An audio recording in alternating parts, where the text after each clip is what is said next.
స్వర్ణాంధ్రప్రదేశ్ కావాలంటే ముందు మీ ఆలోచన విధానం మారాలి. ఇప్పుడే సురేష్ గారు చాలా స్పష్టంగా చెప్పారు. మనందరిలో ఒక విషయం మనం గుర్తుపెట్టుకోవాలి. మన ఇంట్లో చెత్త తీస్తాం, ఎక్కడ వేస్తామంటే రోడ్డు మీద వేస్తాం. అంటే ఇల్లు మంది, ఆ రోడ్డు మాత్రం మంది కాదు. అక్కడి నుంచి ఆ ఇంట్లో రోడ్డు మీద ఉండే చెత్త అంతా కుళ్ళి మళ్ళీ ఆ వాసన రూపాన మీ ఇంటికే వస్తుంది.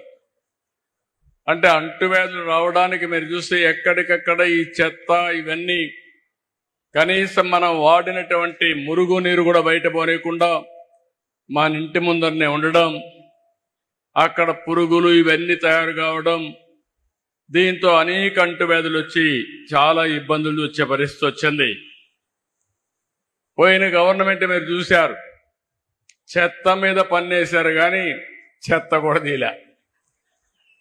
మామూలుగా 85 లక్షల మెట్రిక్ టన్నులు చెత్త అన్ని టౌన్స్ లో పరేసి మున్సిపాలిటీలు చెత్త చేసి వదిలిపెట్టారు.